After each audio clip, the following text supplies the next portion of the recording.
Yeah, I know what you're thinking. You can get a job in the Middle East simply by trying or by magic, through others, or by fluke. Remember that competition is everywhere. Some here, some there, but bam! Loimacito is the best.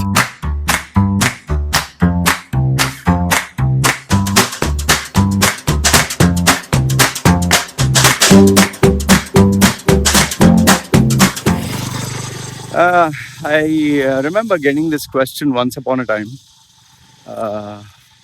Who are my favorite UAE leaders? Okay, for someone who is born and raised in UAE, you'll be able to relate to this. But if you are just a normal, everyday person who doesn't know much about UAE, you may not be able to relate. But I'll try to give you a perspective. I'll give my top five UAE leaders. Okay, at number 5, that is the lowest. Not lowest in the sense I have to choose 5, right? So among my favorites. And number 5 is MBZ. Okay, now why is he at number 5? Is because, obviously I've not stayed in Abu Dhabi. He's the ruler of Abu Dhabi. He's a kind of crown prince right now. Khalifa is still alive.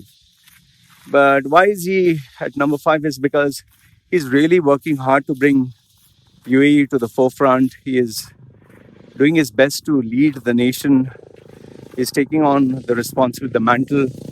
And, he's a very charismatic guy. Yes, he has made a couple of critical mistakes by, becoming the friend of MBS.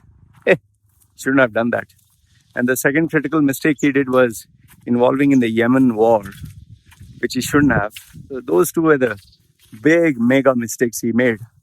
But apart from that, he's an incredibly wonderful, charismatic leader. And he's doing his best for his country, and you have to appreciate that. It's not easy, given the dynamics of all what is happening. And for somebody to take the initiative to branch out and make friends with Israel, strategically to make friends with the US, the tension between Qatar, that's another failure. But to move in that competitive side, I think is great. And he's also, trying to make UAE, survive this great crisis. So at number 5, it would be, MBZ. At number 4, my top favorite leader is, you'll be surprised, but it's Sheikh Qasimi. Sheikh Qasimi, because he's a Sharjah Sheikh, and he's a Sheikh of the Emirate. I was, I stayed my whole life. My schooling I did in Sharjah Indian School. I lived in Sharjah. In the brief period, I moved to Dubai. But Dubai was much better, more expensive, more better. But Sharjah was a place I stayed. Now, Sharjah is, it follows kind of a Saudi law where there's no alcohol, no pork, no, nightclubs and all that. So it's very family oriented, and the rents are down. It's slightly, not too much, cheaper than Dubai. However, the only headache is the traveling part from Sharjah to Dubai. But he has been a very good ruler. He is among, I think, all the rulers, he's the one who has worked hard to get his PhD. He's well educated. He's soft spoken. He's very caring. And he made Sharjah into a kind of a, educational hub. He focused on universities. He focused on learning. Yes, there were plenty of mosques. But then again, that is part of their religion, And he has kept Sharjah like kind of low profile, but kind of really nice, I would say the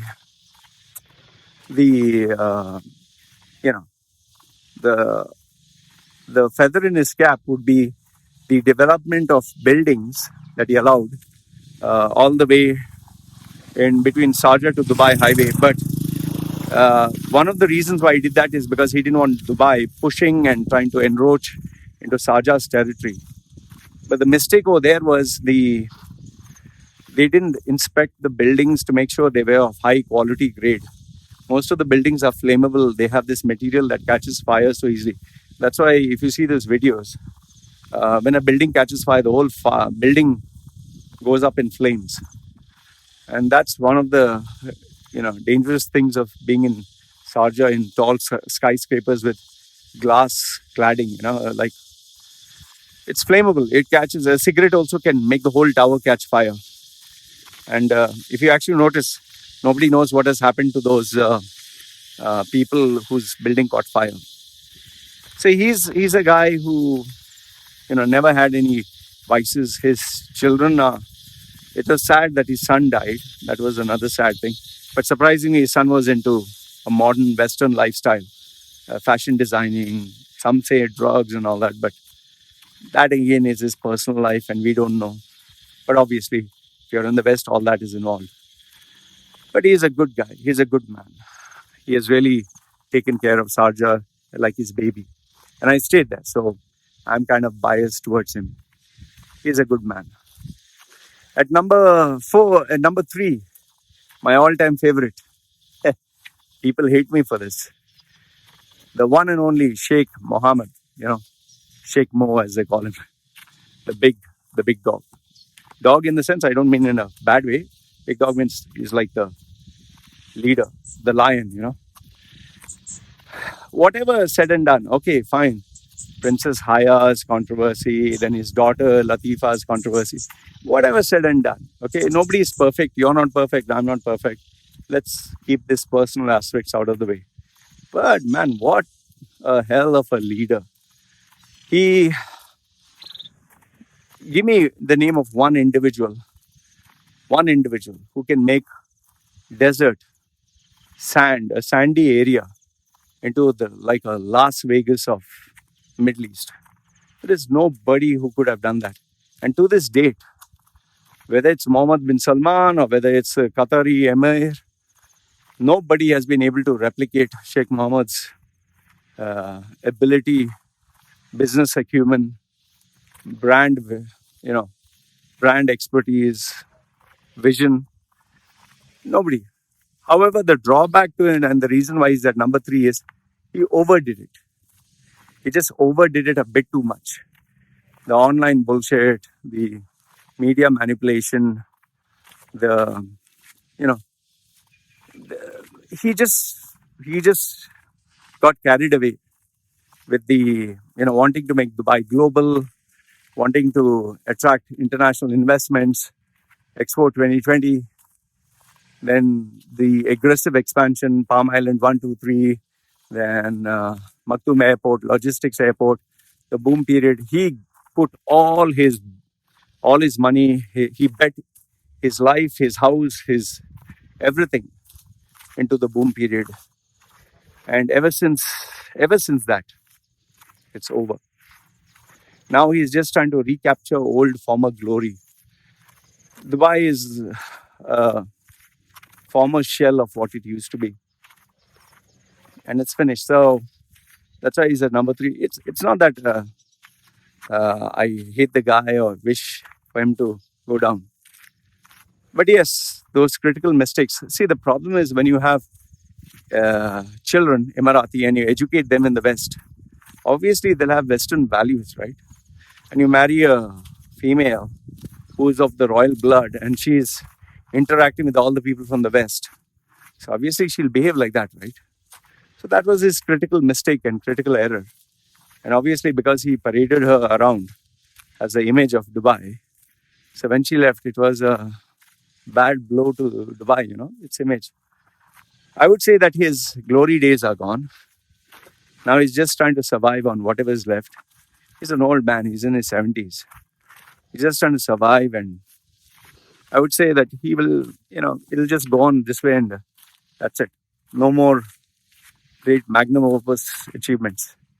But because he's someone I grew up watching and someone who I admire for his business acumen and his branding expertise. Yes, but sadly, people will remember him as a mix, but more infamously for his failures. Then at number 2, it is Sheikh Rashid. Sheikh Rashid, who is Sheikh Mohammed's father. What a visionary, what a incredible leader, what a human being. Sheikh Rashid used to always dress up simple and used to literally physically go and to check what were the projects. Jabal Ali Port, his vision. The underground tunnel, Shindaga, which goes under the water, his vision. The Maktoum Bridge, all this, his vision, man, his vision. Dubai Airport, his vision.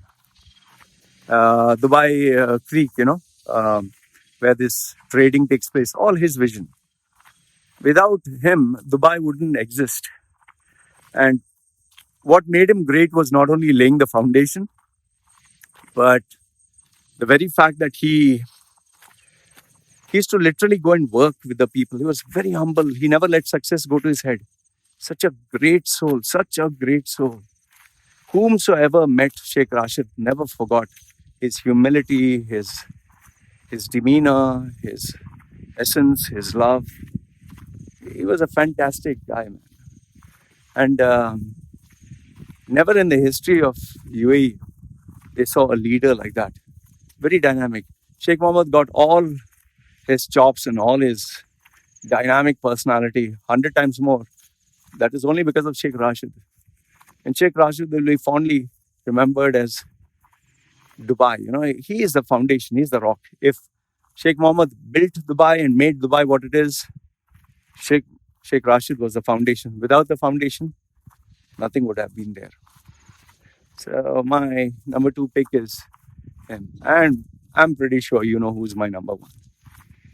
My number 1, almost every Emirati, every expatriate, every person who stayed in Dubai will say Sheikh Zayed.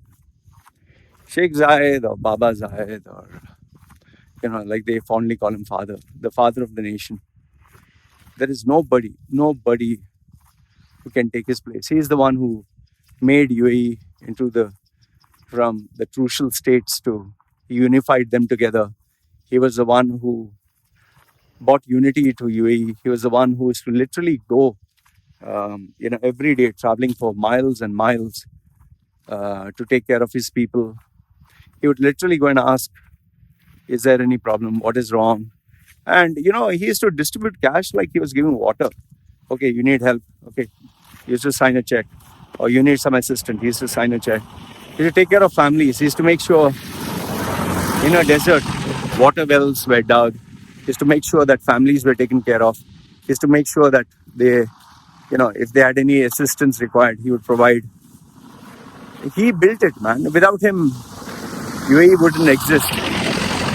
Without Sheikh Rashid, Dubai wouldn't exist. Without Sheikh Zayed, UAE wouldn't exist. And Sheikh Zayed is the foundation. It's like he's the reason UAE is there. He united. If there's UAE, United Arab Emirates, it's because of him. If the spirit of Emiratis is there, it's because of him. The agriculture, the manufacturing, he had a long-term vision. Unfortunately, he took on the mantle of UAE when it was just nothing but a desert. So the hardest part of the country, the hardest part, when UAE was nothing, absolutely nothing, it was non-existent, he built it up. And there has never, ever, ever, and there will never be anyone who can take his place, because he is the one who started it all. So without him, there's nothing. And I obviously never saw him, never met him, but I read so much about him. And there's not a single Emirati local, not a single expatriate who has one bad thing to say about him. Not out of fear, but because he was so beloved. Him and Sheikh Rashid. Yes, I do know, a few controversies, but I just don't want to mention it. Out of respect for Sheikh Zayed. But Sheikh Zayed is, without a doubt, will be considered the greatest, most beloved, most cherished, honored leader. He's like, if you take Gandhi or Mandela, or Sheikh Zayed is looked upon in the same light. So these are my top 5 leaders So at number 5, you have MBS, Dynamic. At number 4, you have Sharjah, Sheikh Hasmi, where I stayed. Number 3 is my favorite, Bulldog, aggressive, Sheikh Mohammed. And number 2, Sheikh Rashid, who full of love. And number 1 is the honor you give to the father of the nation. So let me know your thoughts. Do you agree with me? Disagree with me? What do you think? Love to know your thoughts. See, signing off. Bye-bye. Give me your favorite top 5 if you have a top 5. Love to hear it. Take care. Are you fed up of life? Earning a pathetic salary, working long hours, having an ungrateful boss, facing office politics, the constant fear of losing your job, and after paying rent, groceries, shopping, and children's expenses, you were left with hardly any savings. Is this the life you dreamed of? Or do you wish to change your life forever? Meet Loy Macedo, the world's #1 personal branding coach. He will help you identify the real you, position and sell yourself by getting the job of your dreams, and make good money anywhere in the world. If you do not believe me, Google his name, Loy Macedo, and you will find 2 million web links online and over 200 recommendations from very happy clients. So the question is, do you want to change your life? If yes, then contact Loy Macedo. www.loymacedo.com. Who is loymacedo.com? Thinkpersonalbranding.com. What are you waiting for? Do it now.